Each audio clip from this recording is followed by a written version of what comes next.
I hope you're doing well. I've been trying to figure out screen share this morning. I know all this technical stuff is boring. I agree it's boring, but there's nothing I can do about it. We're back on the old system, so I'm not going to see your Rumble quotes, but I am going to look at them. Don't get me started. Yesterday, it turns out everything was, I guess, with Rumble. I don't know if it's under attack or something. I don't know. I saw it on other shows that use the Rumble Studio. So that wheel thing yesterday was definitely Rumble. So I tried this one today. We're back on the old system. We're running on both Rumble. So here's the thing. I tried to simplify. Now that I have to go back, I added more steps. It's terrible. You cannot win. Can someone please just invent a studio and a device and you just go live? Where how many podcasters do we need in order to invent that product? It doesn't make any sense. Misallocation of capital in a fiat standard. That's the answer. All right, no more complaining. Tommy, good morning. I hope you're doing well, Tommy. Double B, you made it. Good morning, team. Space drops good for democracy. Experts weigh in. A headline of the future. A headline of the future, Matt. That's what you come for, is the headlines from the future. Bitcoin Deb, hello, hello, hello. Sean recommends. Good morning, all. See, I like the comments better in this interface, too. Good thing I didn't cancel this account. I pay for it, so there you go. Good morning, Breakup Bidenists. Or Bidenists. Muslim Bitcoiner. Assalam. Dada equals Data from Chad Dads. You got it. And a moment of silence for Portnoy's BTC. Did he sell? I didn't notice that. I didn't hear about it.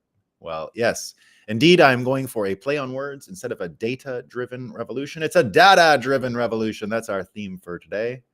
I like that title. Good morning. Ready to stack today? Not today, and tomorrow.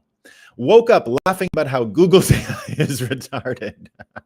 They canceled it. It's done. They can't make pictures anymore. They canceled it. It's so good. Good morning, team. Good morning, Jose. Good morning, Bitcoiners. Edgar, howdy, howdy, howdy. Good morning, plebs. We love the plebs. Good morning. We got a couple pleb good mornings there. Rain and Coffee Tech running here in Puerto Rico. Some people call it Puerto Rico. Other people call it Puerto Rico. Remember Trump's Puerto Rico.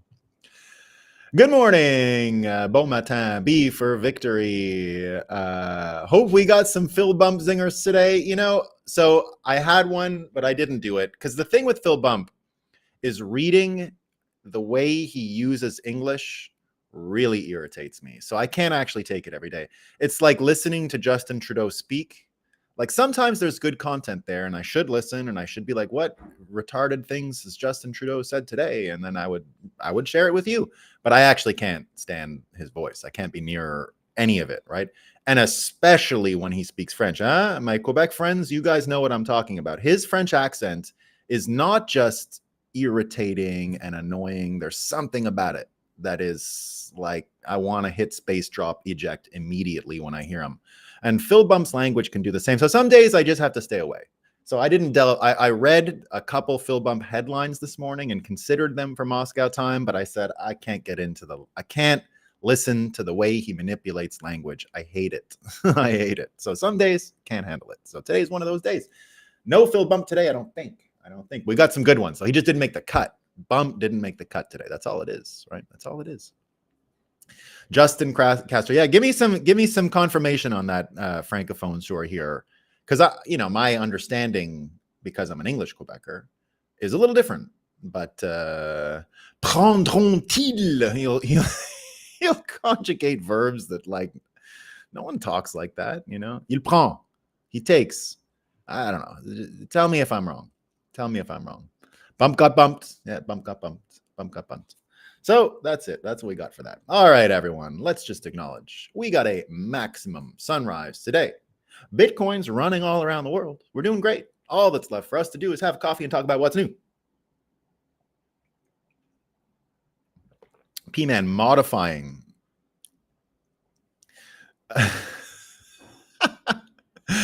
This is the Canadian way. You know, we might tailor some of the space drops for like national audiences so that they're more interested. Because the whole point of Space Drop is just so everyone watches, right? It's not like there's other things that were probably more terrifying, although it's up there, but people would watch. But indeed, a Zamboni finish would be great. If he landed on, like, if you could try and target it so he lands on frozen lake and then you Zamboni it after. We're going to be talking, we'll mention Mussolini today briefly. He came up in some of the stuff I was thinking about. Mike Benz was talking about Mussolini. So, I mean, there's a predicate for this. There's precedence, right? And indeed, you wanna tailor them a little bit to the national audiences. So, indeed, a Zamboni finish is what we're looking for. His voice is like nails on a chalkboard. Yeah, there's something about it. I can't deal with it. All right, let's get into our. So, I spent about 15 minutes this morning trying to figure out how to get screen share because I really want to do the screen share because Moscow time is excellent today. But it was one permission after the other on this old system because I've tried this before on the stupid restream and it won't do it. And I don't know. So we're not, I'm going to try. It'll probably crash the whole thing, but it's going to yell at me. No, it doesn't even fucking bring them up. What a piece of shit. Okay, we're not doing it. There's no screen sharing today. One day I'll figure it out. One day we'll do like other shows and there'll be screen share. But let's get started. Moscow time. Moscow time. What did the ECB say? If you guys haven't heard if you woke up a little late today and you didn't get this one, you're missing out. So I hope I'm the first person to tell you this because it was, right? Here we go. We got this is from the European Central Bank blog. They got bloggers over there, all right? Banking bloggers. Here we go. EFT approval for Bitcoin, the naked emperor's new clothes. Okay, so the naked emperor's new clothes. Here's what they say. Bitcoin has failed to become a global decentralized digital currency. Did you hear the news, guys? We failed. Let's quit. ECB told us it's over, guys. All right, shut this thing down, right? Well, maybe not. Let's keep reading. Let's see what other people say. Instead, falling victim to fraud and manipulation, right? The recent approval of an ETF doesn't change the fact that Bitcoin is costly, slow, and inconvenient, right? So then they argue it. So they go into their detail, they go into their thing, and it's the currency of crime, financing evil. It's so good. It gets better. It gets better. Then they say that they go the environment one, right? It's really bad for the environment, so they didn't get the memo on that. They still are going with the debunked Elizabeth Warren numbers. So Chief Spreading Bull, they didn't even get the memo on her over in Europe. The guys who wrote this, some German losers. Imagine listening to German people in 2024. Imagine if German academics are like, actually, that's what we got to do. And you were listening to them. So you got to even hear their names. Ulrich Beinseil and Jürgen Schaff. Ulrich and Jürgen. All right, Ulrich and Jürgen. Can't you just picture these people too? Because I tried to look them up online to see if they have any presence whatsoever, if they exist beyond Bitcoin things, right? And there's no pictures. No one even knows who these people are. So old Ulrich. So I had to envision what they look like. What do I see? I see those people going to climb a little hill. And they have like major, or I see them on the beach. You know, these Germans will come vacation here, but because they eat so many seed oils, they can't go in the sun, and they're all red, like completely red all the time. So what they do is they wear like extra clothing in Barbados, and they look like children going on like a field day or something. They're supposed to be adults. So I just picture one of these Euro people with like extra long desert hat and extra long like they're in the desert or they're in the jungle or something, right? They wear full clothes here, full clothes, right? So there you go. Ulrich and Jürgen. But Daniel Batten did us a favor. Daniel Batten is great, right? So Daniel Batten, that's the comic relief. Ulrich and Jürgen are two of the most entertaining people in the Bitcoin ecosystem right now. So Daniel is getting it right? We don't get angry at these people. It's for fun. We read these economists, Jürgen and Ulrich, for the laughs. It's for fun, guys, right? Don't sit there and be like, oh, the ECB said. Ulrich and Jürgen are losers. They're losers. They're probably poor, right? They're probably sitting there. When's my paycheck come in? I'm gonna go on vacation this year. All right, that's what they're talking about. That's Ulrich and Jürgen, and they're trying to tell you what to do with your money. And of course, it's polluting. They still think Bitcoin miners pollute. They probably don't get the joke that Pierre Rochard played on them a couple years ago when he did his no greenhouse gas emissions coming out of here when he did his fake news thing. But here we get into some fun stuff, right? So remember that title? Remember what the illiterate Jurgen and Ulrich called the naked emperor's new clothes? Okay. So Daniel talking about the comic strip featured such side-splitting gems as the seeming stabilization signals a breather on the way to new heights. More likely, however, it is an artificially induced last gasp before the road to irrelevance. Jurgen says we're going to be irrelevant. Ulrich, too. Ulrich and Ulrich. It's Jurgen. So good. Okay, but this is the best part. Okay, so Daniel did try and help them. He was being a nice guy. He said, okay, firstly, guys, I think you mean The Emperor's New Clothes by Hans Christian Andersen. The Naked Emperor's New Clothes is the name of a book whose synopsis is two horny gay con artists plan to literally charm the pants off the emperor. Not a genre that Hans Christian Andersen was known for, right? I put two titles because they're too stupid, right? The Naked Emperor's New Clothes? What the fuck are you talking about? Right? The Naked Emperor's New Clothes. Not a genre, right? So the Naked Emperor's New Clothes is literally two horny gay this is their writing. This is from Barnes and Noble. This is Daniel Batten's a nice fella, right? He's not out there gay bashing, all right? So don't read this as Daniel Batten saying two horny gay con artists. That was their book description. So Hans and Ulrich and whatever their fucking names are didn't quite get it right? I think their English might not be great, right? I think they might be a little too German. That's cool though. So, and I guess they don't read German literature, Hans Christian Andersen. I don't know what it translates into over there. So there you go. They're too good. The Naked Emperor's New Clothes. Super. Thank you, Daniel. Thank you, Hans or Ulrich or whatever the fuck your name is. You're awesome. I hope you do more of these. I really do. And don't forget, they did one, just so we know who we're talking about. Ulrich and Jurgen did one in November 2022. So like it was a dark time for Bitcoin then, right? November 30th, 2022.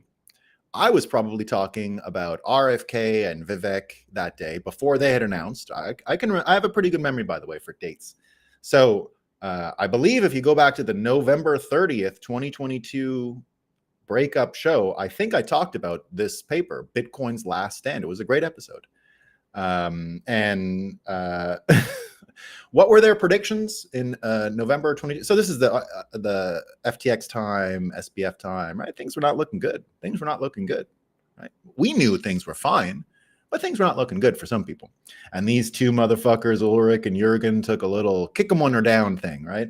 Well, how did that work out for them? Daniel reminds us here that they paired up at that time to write Comedy Gold, Bitcoin's Last Stand. We're only up 160% since then, though, guys. So maybe Ulrich and Jurgen are going to be right after all. All right, we got to always do that exercise. Maybe we're wrong. Maybe Ulrich is right. All right, we got more stuff here. I don't want to spend too much time on Ulrich. They're not that funny. We love them though. Please write more. This is from NPC News. The Biden administration is considering taking action without Congress to make it harder for migrants to pass initial screening for asylum at the U.S.-Mexico border and quickly deport recently arrived migrants who don't meet the criteria, officials say. Oh, I didn't know it was that easy. These are now my favorite. You know how much I love Mayor Adams in New York? He's hilarious. He got into some trouble criticizing the Dems. He's trying to make up for it, and here's what we find out. Inside Mayor Adams' migrant debit card boondoggle, right? No bid bank gets $50 million. Border crossers up to $10,000 each. No KYC. No ID. No fraud control. Please, Mayor Adams, you've already given all these hotels. Well, I was looking at, I keep a map of the world of all the like on a Google map, I put pins of all the places in my life I've slept in. And I've traveled around a lot of the world. What I mean by that is like literally every hotel or home I've ever stayed in New York City, which is many. I've stayed in many hotels. I lived there for years. I traveled back and forth for years. And several of my favorite little hotels, nice places, like not shitty places, are now closed because they're like just migrants live there, right? Just they live there. And these guys are going to get 10K each, man. Do it, Mayor. Do it. You got to do it. You got to do it. Okay, this one's for you. This one's for you, Muslim Bitcoiner. Tell me if this is halal. All right? I got a headline for you. All right? This is from the New York Post. Are you ready? Transgender Muslim inmate serving 55 years for killing baby files a $150K lawsuit for not being allowed to wear hijab. Is that going to pass? What do you think the old Wahhabi courts would say about this? Huh? I think the Wahhabi courts would give this guy his money. I don't know. I have doubts. This one's great. Foreign affairs. Remember this one because we're going to talk about it more. Mike Benz did a whole show on this.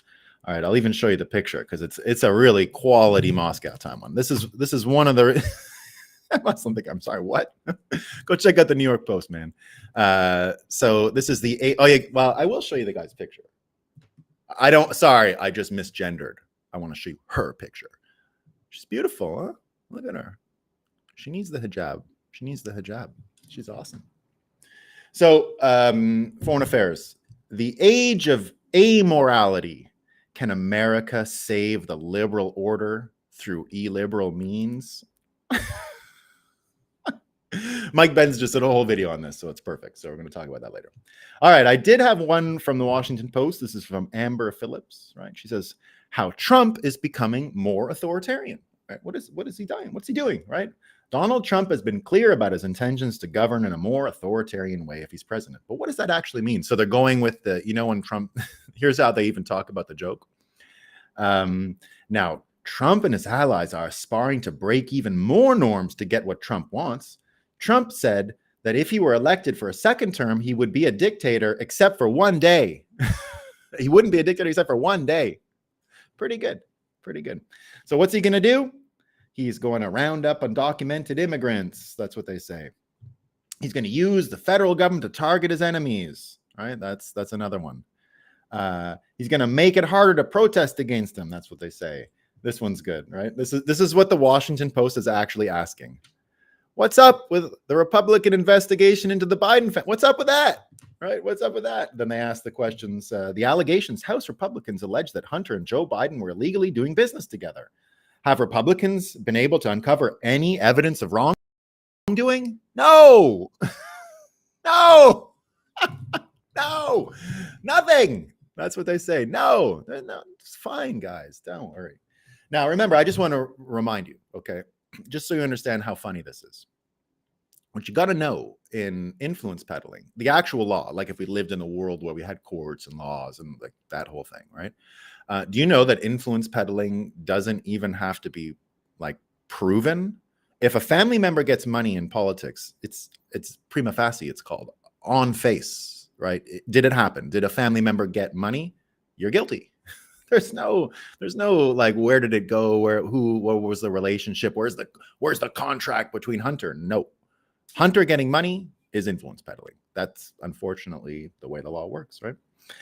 So this is good too. The last thing they said, remember this, the whole point of this is how Trump is becoming more authoritarian, right? What did they have again about his thing? He's going to deport illegals and target his enemies, right?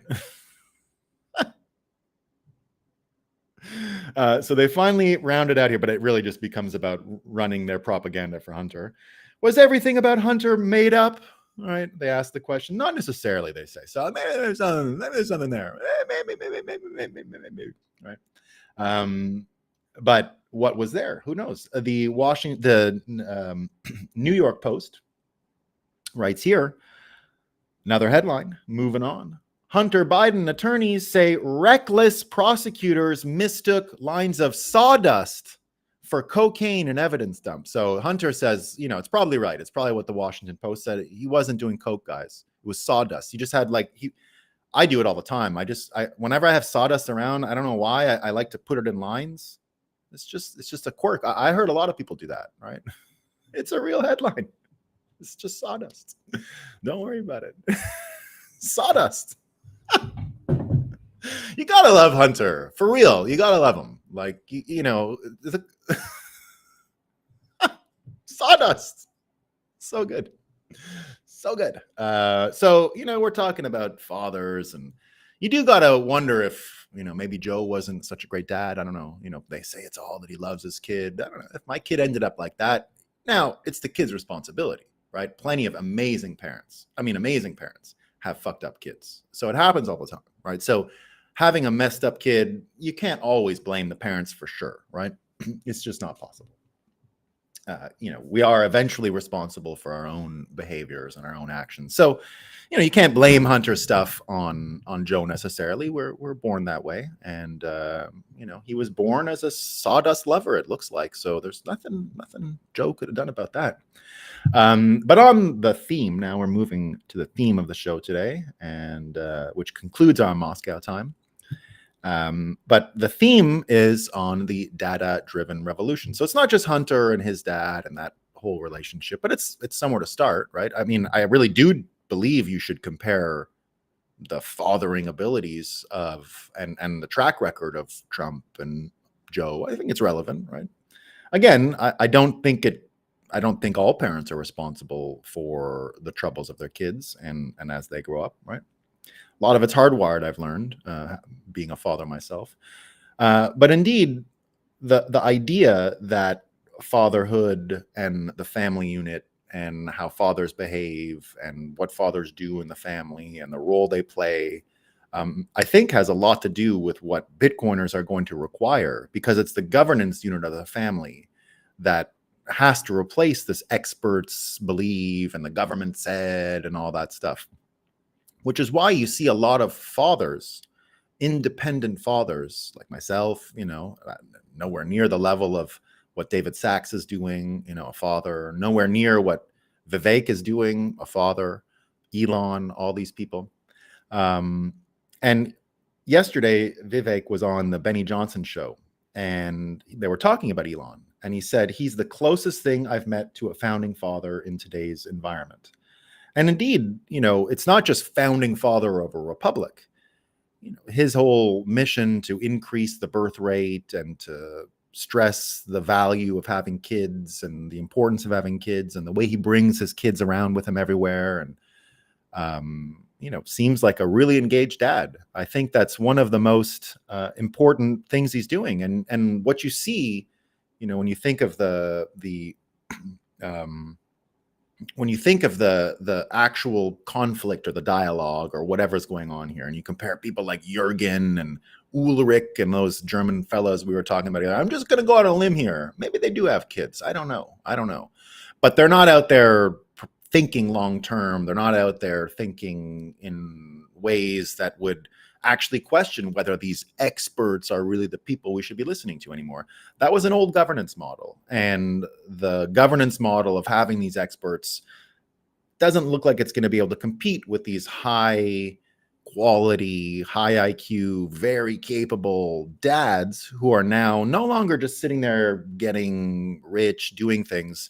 They all turned around and said, hey, wait a minute, right? It doesn't look like we can keep indulging in our stuff. So it looks like our whole society is going down the tubes and we got to fix it.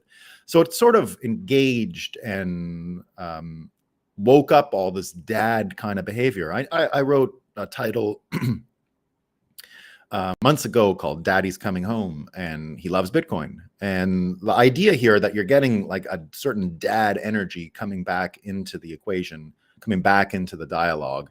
And that's why you start getting these people that look like founding fathers, because we really are rebuilding things and starting fresh. And, Elon even had that thing yesterday where he was talking about Hunter and parents and all that stuff and what's going on and influence peddling. He did share one of the funnier pictures, right? Which is this one, right? Where is Sherlock Holmes when you need him? And he's got, what's going on there? I don't know what just happened there. So he's got a picture of Hunter saying, see anything? And the FBI, nope, not yet. And they're looking through. Oh, I got to take this one down. So that's one of the good things about the other system, is that it pulls down the messages. All right. I'm going to show this one, and then I'm going to take it off. Just, no, I know that. I know. Of course he does, Muslim. It's a Muscat time one. Yeah. Only in America would this stuff get indulged, all right? So Elon Musk talking about this Hunter Biden case, and he says, where is Sherlock Holmes when you need him? Why can't they figure it out? Of course, Brian Krasenstein, who is one of the most dishonest people out there. I mean, this guy, he's another one that you should be very careful when you read words that come out of his mouth. He's like a Phil Bump in the sense that it's not his opinion that he's actually sharing, right? You understand that. Brian Krasenstein he doesn't believe what he's saying, I don't think. If he does, he's retarded and stupid. So I don't think it's that. I don't think the Krasensteins are stupid at all, right? He's exactly what he looks like. And he says, Hunter Biden did drugs and possibly hired hookers. Is that a national concern? So he's responding to that Hunter Biden picture that I said there. He can't be a real person. No, he's a real person. Yeah, he is. And then Elon says corrupting Ukraine certainly is. And then Brian says corrupting Ukraine is a concern if he actually corrupted Ukraine. And Elon said, dude, Hunter Biden knows nothing about oil and gas, but was given millions of dollars to join the Ukraine Gas Company board. That is absurd. However, given that he's an expert in partying, if he had joined the Ukraine Tourism Board, that would make a lot more sense. Right? So you shouldn't engage this Brian Krasenstein with any amount of in the same way you shouldn't engage Ulrich and Jurgen. They're not real people, right? Now, I don't think Ulrich and Jurgen are as smart as the Krasensteins. I think they're too stupid to know that everything they said is dumb. They don't understand that, these economists, right? Brian knows what he's saying is stupid. I think I'm mind reading. I'm absolutely mind reading. So be careful about mind readers. I am not one of them. But my conclusion is he is a bad faith actor, right? He's not out there trying to actually get to answers. That's my conclusion. So I could be wrong. But in the end, Brian Krasenstein and these people don't matter, because you're dealing with big dad energy. You're dealing with dad energy coming into every one of the debates that we've got going on. You know, you get David Sachs talking about this exact subject, right? So David Sachs, another one of these people that had a fine life. He was doing craft ventures, doing his VC. He's a PayPal Mafia guy. Now, you got to also know that a lot of these PayPal Mafia guys were involved in probably stuff that Brian Krasenstein is up to too, right? You know that. But nevertheless, it looks like they've chosen their masters, and it looks like they've chosen who they're going to serve. You got to serve somebody, right? So they've chosen. It looks like.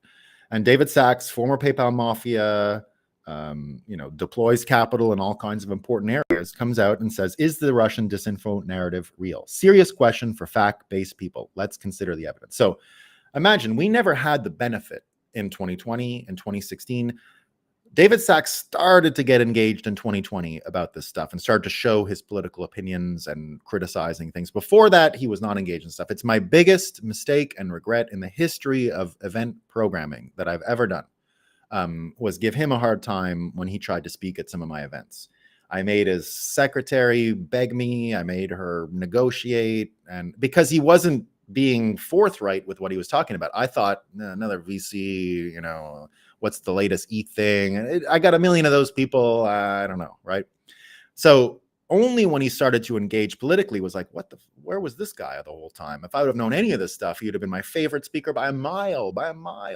And indeed, once he did that, he became a household name, right? He transcended his VC title and became almost a fixture in daily debates.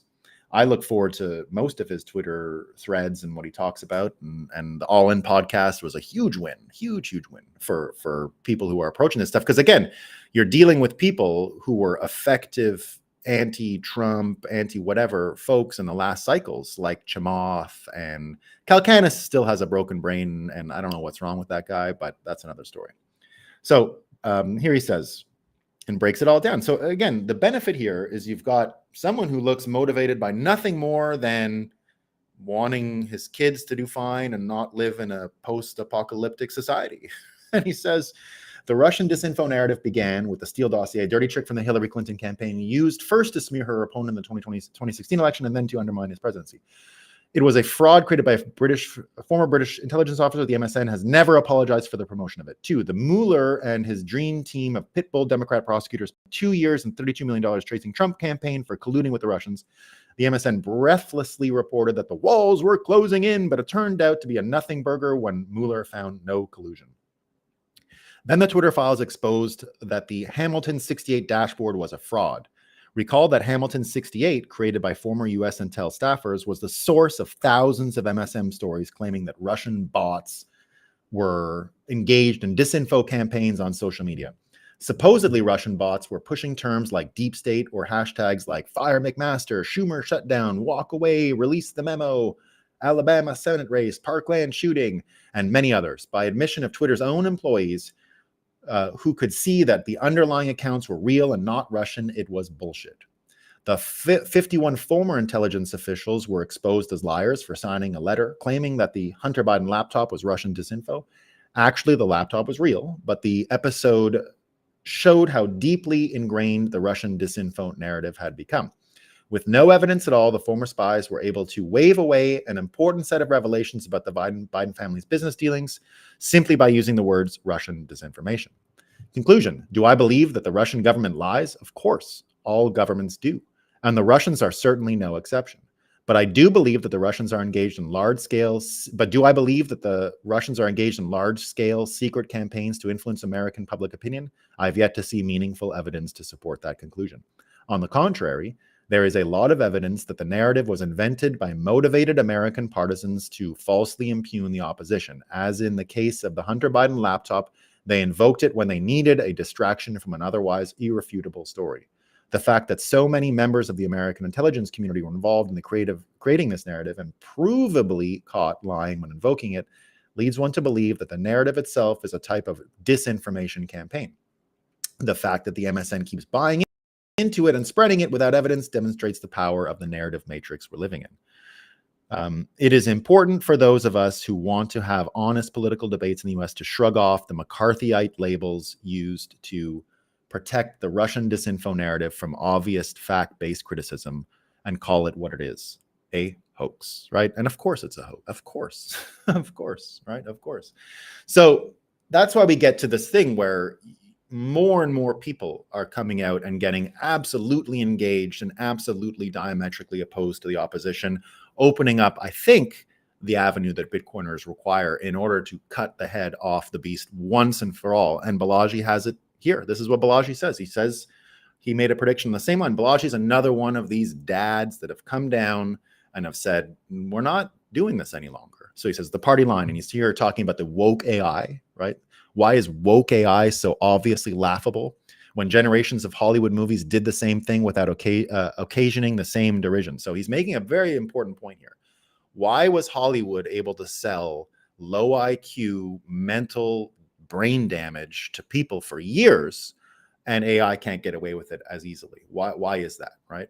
Why did we have to see a black Cleopatra, fake news, fake history, and all that stuff?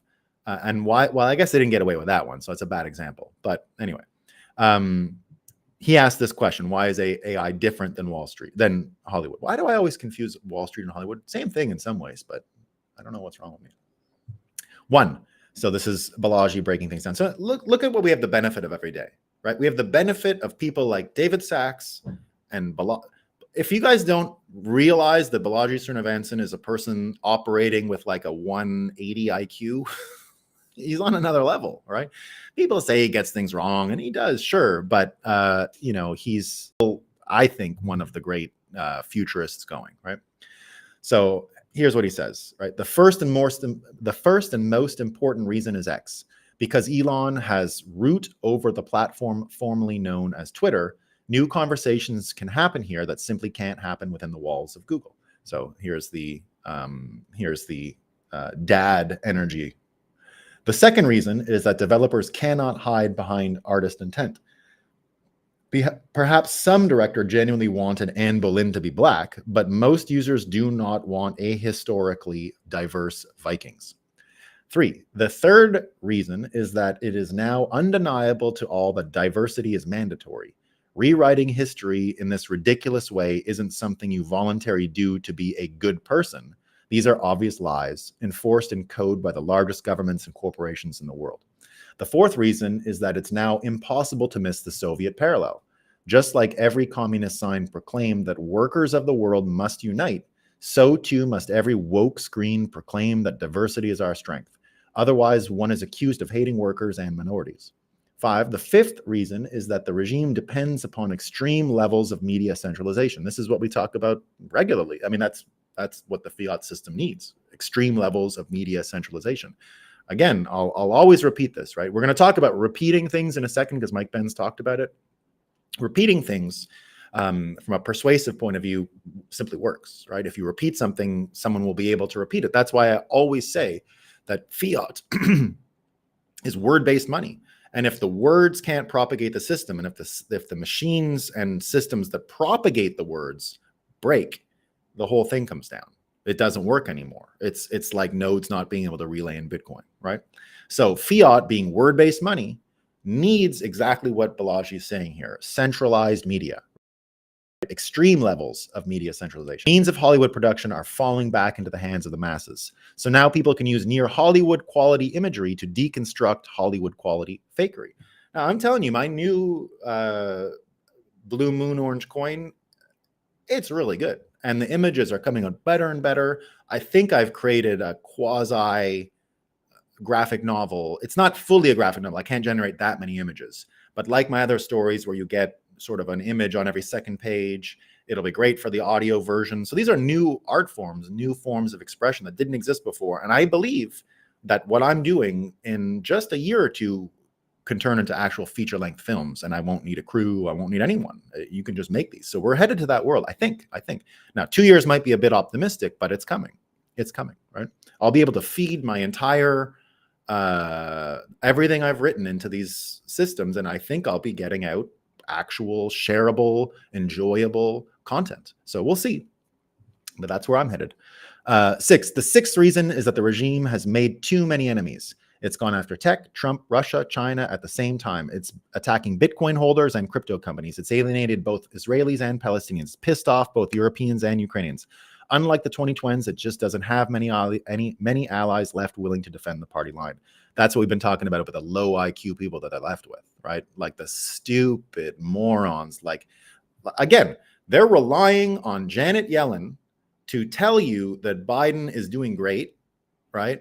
And then she's got to go out and sell other stuff. What happens to her persuasion ability after she's told you that Biden is doing great? She sounds retarded, and you will never listen to her again. Not that you would in the first place.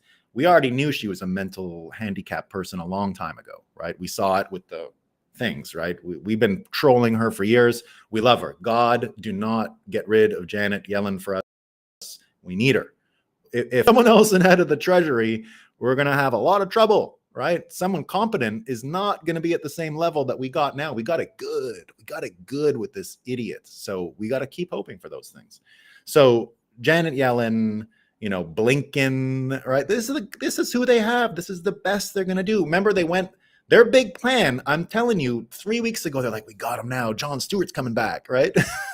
Jon Stewart, he looks like an AIDS victim now. Have you seen him on television? How old does this fucker look now? Trying to tell you that at least the cost of freedom is dirty subways and violence everywhere, right? At least America, well, good thing America doesn't have those problems, good thing we have all that democracy. Who's going to fucking support these people? It's done. It's zero. The number's nothing. Low IQ retards or people who get a benefit from the money printer, and that's it. That's all we're left with. And the people who have to rely on the benefit of a money printer are already incapable. They're already incapable. So is Balaji sitting there saying, hey, print me some money so I can get rich? Right? So then he goes on, right? That gets the last and most important reason, right? And this is Balaji doing his thing, right? Here's what he says. The power of this regime is waning.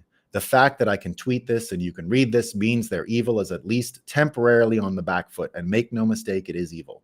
Because a regime willing to erase white men from history is willing to erase you from history. 8, how do you stop it? Writing, but also building. The long-term solution is to strip centralized power of its ability to do this kind of thing. Elon did his part by restoring freedom of speech. Satoshi did his part by giving us freedom to transact. Now we have to decentralize AI to give us freedom to compute. And I don't think that's going to be a problem, right? I don't think that's going to be a problem. I think we're going to get the AI. I love the Gab AI. I've always loved the Gab guys, by the way. One of the Gab, when it was still a social media Bitcoin thing in the old days, one of their like degen developers who did it as a side hustle was like our UX guy at CoinDesk. So I had an in with those Gab guys from the very beginning, and I thought they were hilarious and was a big fan, and we used to chat and da-da-da-da. So awesome guys. And now, you know, I haven't even got to one of the greatest dads we've got entering this thing. I mean, really, look at the dad energy that's coming here, right? The dad energy. It's not just Balaji. He's great. We love David Sachs. He's great. Vivek, big time dad. Love the dad thing. Brings the kids all around. Trump's a great dad, right? But here's one of the most amazing ones, right? And we got to take a minute here and just acknowledge the quality of people who are coming up, showing up to this fight. And the one I'm bringing up here, because there was a huge fake news takedown of him today in the Washington Post, it's RFK, right? RFK is nothing but dad energy. I mean, he's on high tea replacement, right? No man, like Cernovich said, no man who lifts shirtless in jeans on high tea like that is going to betray America. There's no way, right? There's no way a guy pumping the iron, shirtless in jeans is going to betray beautiful America. It will never happen. It's not possible, right? And RFK comes out of all of this looking like, now when I say dad, I've presented to you RFK more as a monarch before, right? More as noblesse oblige, more as, look, you know, my family had a lot to do with creating this trouble. I'm going to get involved and stop it, right? Now, and he's been doing nothing but bring in that sort of, we can trust him in the sense that he's here to change things, and that's all he's promising, right? So it's a very simple promise. It's believable because the people he's trying to go after killed his own dad. Remember, he grew up an orphan, right? Well, I guess he had the mom, sorry, orphan's wrong. He grew up dadless. Uncle was killed, right? Which is why his superpower is you can't call him a conspiracy theorist. It's not possible, right? Right, it's not possible. He's immune to it. He's been vaccinated from the accusations of being a conspiracy theorist. So here's what the Washington Post said about him, right? So a big tweet thread thing. It's unreal, right? They come out and say 4 major nonprofits that rose to prominence during the coronavirus pandemic by capitalizing on the spread of medical misinformation collectively gained more than $118 million. Oh, they made money because they sued the fucking criminals. That's how they made money, right? But they're going to go in and say, no, we don't know. It's Russia and bullshit, right? The money enabled the organizations to deepen their influence in state houses, courtrooms, and communities across the country. Children's Health Defense, an anti-vaccine group founded by Robert F. Kennedy, received $23.5 million in contributions, grants, and other revenue, allowing it to expand its state-based lobbying operations to cover half the country. No mention here of how much money he's got to spend on his own personal security because the Bidens won't give it to him. No mention of that, right? Another influential anti-vaccine group, Informed Consent Action Network, nearly quadrupled its revenue. So they're going in here and saying, oh, they got revenue because they're criticizing the government, right? The 4 groups routinely buck scientific consensus, they say, right? They routinely, oh, scientific consensus. Oh, no. Oh, no. Frontline COVID-19 Critical Care Alliance and America's Frontline Doctors promote anti-parasitic and anti-malarial drugs as treatments for COVID long after regulators and clinical trials found the medications to be ineffective and potentially harmful, because we have to believe all these fucking people, right? So again, what we're dealing with here is a dad coming out, real dad energy, saying, I'm going to help. And then you go with them back on their experts, scientists. No one believes them anymore. There is zero persuasive power. They're the Jurgens and the Ulrichs who are big losers. Zero. Nothing is going to get transmitted, propagated from their persuasion. Zero, right? So, here's how they even try to slant it at the end. The Post identified 2 funds dedicated to advancing biblical, libertarian or conservative values. So that's an indictment of RFK, according to them, right? That's an indictment. So you get RFK joining the fight the way he is. They're trying to slam him on, oh, you disagree with the experts, but that's the point. Now, I don't care if RFK is right. I care about the questions RFK is answering.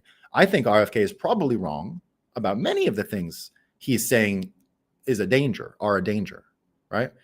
And even he's not saying I'm right about all this stuff. What he's saying is we have systematically fucked this medical system up.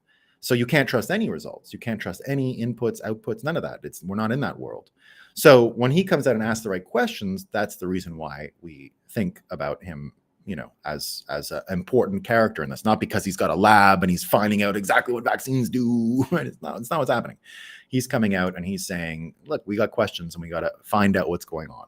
So now they never got into that he made money by suing these people, right? They never, and being proven right in a court. He's a great lawyer. So when you think of the way they're attacking him and the way they're always going on his, he's a threat to democracy, right? A third party is a threat to democracy, defending democracy. So that's the video that Mike Benz shared today. It was basically an 8-minute version of his long form thing that he did with Tucker the other day.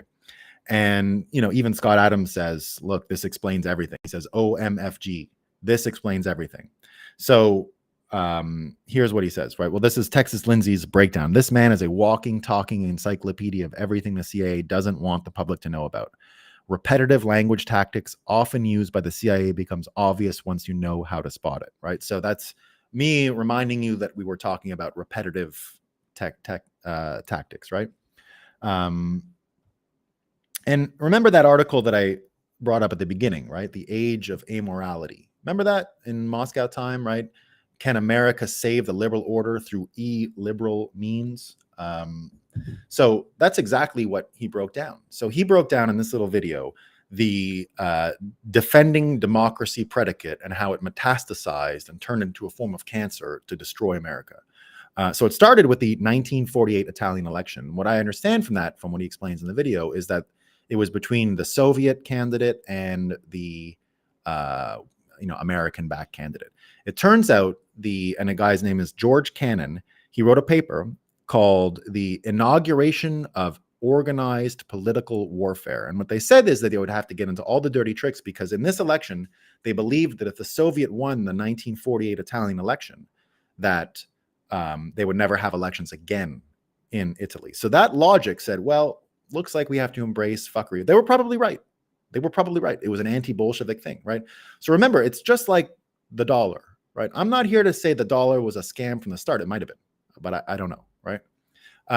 What I'm here to say is entropy sets into any system and the dollar just doesn't work anymore because of the choices that have been made along the way and the reality of physics. It's broken, right? So I believe that what they did in 48 was probably the right decision. If I would go back to 48 and I would see a Soviet versus an American, I can't say I would make a different decision than the CIA. I can't, right? I think it made sense. But who they got involved with had consequences. They enabled the Italian mob with whom they have not been able to break ties, apparently, right? According to Mike Pence. The Italian mob was street muscle and went around and muscled everyone in Italy to make sure that the American-backed candidate won. That same mafia ends up showing up in the Kennedy story. We'll see them again, right? They'll come. When we figure out really what happened in 63 and 64, we're going to find out that it might go back straight to that 48 predicate, the defending democracy predicate, right? Oh yeah, this is just after when they, as Mike Ben said, when they gored Mussolini, right? Because we're talking about Trudeau and the space drops, right? So, maybe there'll be something like this in Canada after they space drop Justin. So he says there that the dirty tricks were embraced. They had street muscle. It was the predicate for destroying existential threats. And what he says is this never stopped, right? Every election started with the same logic. They never got out of this loop. And then it moved all the way to America in 2016 and became institutionalized at that time. And that's where what he described as the Transition Integrity Project. And the Transition Integrity Project use 4 of the stools that hold up the National Endowment for Democracy, and that's the National Democratic Institution. And I guess they did all of the slush funds now for the Democrats. There's one for the Republicans. So this is sort of where the uniparty gets formulated, right? Solidarity Center, which is where you get all the activists, and the Chamber of Commerce, right? So you get the Chamber of Commerce, the Solidarity thing, which is all the Black Lives Matter and all those other fake cutouts, the National Democratic Institute, and the International Republicans. I don't know all those names. I'm just reading my notes here, so I took notes from when he did it. What they said when they ran this Transition Integrity Project, this is the one they put in the Time magazine where they simulated Trump winning and how they would steal the election from him. All right. So Podesta was the sit-in for Biden. And what they did in this is that they mobilized Black Lives Matter in their simulation, and that Black Lives Matter would become a total and complete bully outfit in order to push people to change the system and steal the election. Right. So exactly what they used the Italian mob for in 48, they had never stopped that logic that you could, go into all of these groups, trans, every one of them, right? Migrants, and that was necessary to create this scenario where you had the defending democracy predicate. And defending democracy has become, as we've learned, simply defending the institutions, not democracy itself, right? So that means defending all kinds of government outlets, entities, things that would otherwise be up for criticism for failure.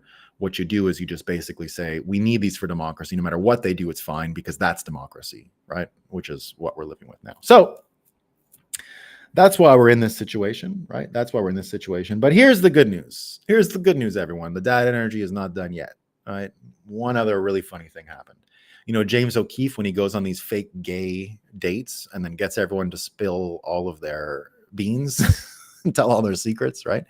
He went out with an IRS guy this weekend, and woo, is it good? Is it good? So James O'Keefe goes with this, I don't know, gay Alex Mena, criminal investigator. I don't know. Maybe I don't know if he's gay. That's James O'Keefe's style, right? So he's bringing the dad joke energy to pretending to be a homosexual to get I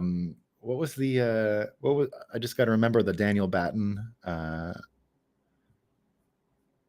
it is, the horny gay con artists, the 2 horny gay con artists. So James O'Keefe is going after the horny gay con artists. And this motherfucker comes out on camera and he says, yeah, IRS, right? We like to go after small people, right? He says the first person here it is. He has no problem going after the small people, putting people in prison and destroying people's lives. He's on his fake gay date telling everyone that the IRS. So this guy doesn't even know he's part of a dad joke. He doesn't even know, right? This gay guy's like, I'm going to get my dick sucked. It turns out. So he's trying to show off, right? That's how James O'Keefe gets them all, the former Project Veritas guys. He goes on a date, and it's all these horny gay guys that are trying to show off. Normal. We all do that, right? Like gay or straight guys, when you're on a date, you show off, right? That's what guys do, right? He's showing off. And it's probably not even true, right? But it doesn't matter. It doesn't matter if it's true. People will perceive it now. And it's more of this thing where, look, migrants get 10K no KYC cards, and you're out there paying taxes, you fucking idiot. How many dads, after all this, are still going to be willing to pay taxes? How many? It's not a lot, right? I'm almost tax-free. I'm ready to go full, right? But who's going to be filling in their tax forms? That's done soon. It's done. You're going to get scofflaw. No one's going to fund this thing. You're going to have momentum building this year, this tax season, when they actually share how much revenue the American government was able to collect in income tax this year. It's going to be a big surprise. It's going to be a day where people buy Bitcoin. You're going to see that before the 2020 election, I believe. or maybe after, because they're going to hide so much economic data between now and then. But I think you're in store for an actual end to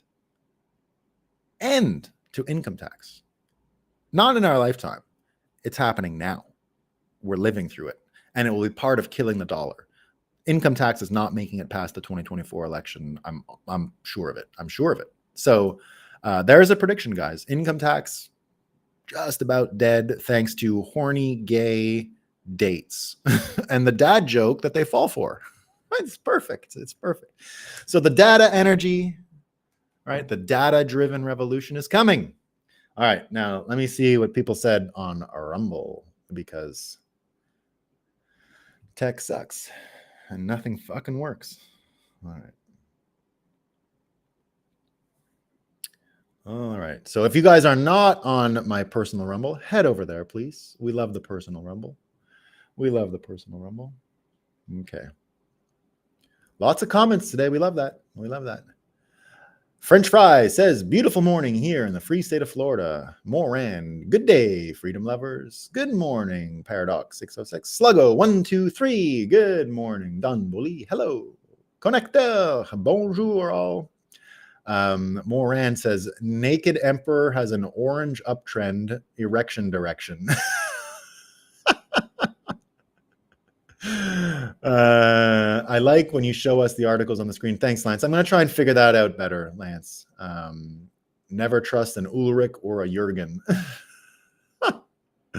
What percentage of a person's money would you place in BTC? Keep fiat for 3 months expenses, more, less? Not financial advice, 100%. Yeah, I mean, I keep enough to pay my credit card bills. You know, and I don't mind getting in US trash tokens for cash flow. Was the IRS guy meeting a woman in that segment? I don't know, C. Berger. You never really know. So it could be. Yeah, I don't know if it was the, I'm not trying to make fun of anything gay. It's just part of the trick. He'll do it himself, but he does hire girls. So they're not always gay people that he does. But the trick is dates. The trick is getting men to show off, right? That's why you don't see many women spilling the beans on his show. It's usually men he gets in the trap. So, which is perfect, right? Awesome. F taxes. Tommy says, we love it.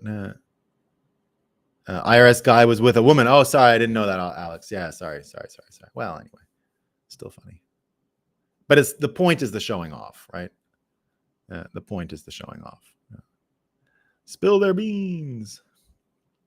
The majority of American population under MK Ultra mind control, complete military grade hypnotic induction. That's exactly it. Color evolution. Yeah, we got one in America. I saw that this morning. I think you're talking about the IRS. They are complaining that over 100 million was made by the detractors of COVID. Didn't the people that make COVID make trillions? Too good. Good morning. Richard says, low energy Jeb nationalism. Yeah. I'm the Dave Chappelle of Bitcoin. Thank you, Bitcoin Deb. Gab. This is why I come here every day. We love it. 5. Yeah, this is a death process. Yeah. Bitcoin graffiti, always with the excellent grief and psychological frames.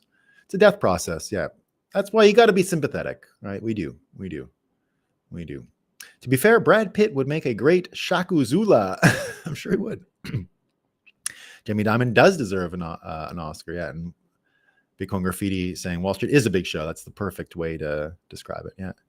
Yeah. A short, sharp, swift shift to economic justice and individual financial liberty. Coming. Yeah. He's a bot. Yeah. Fatherhood is the opposite of slave NPC mentality. You are correct, Dave Wilby. You are correct. You are correct. I'm a Vivek type. Elon. Well, I don't know about Elon. I'm not rocket sciencing too much. Tommy's sawdust all the time. Me too. Who doesn't? Come on. All right. Let's see if anyone's over on the Bitcoin magazine, and then that's it. Even though I say I'm not going to read Bitcoin magazine quotes, I end up Very little glitches today.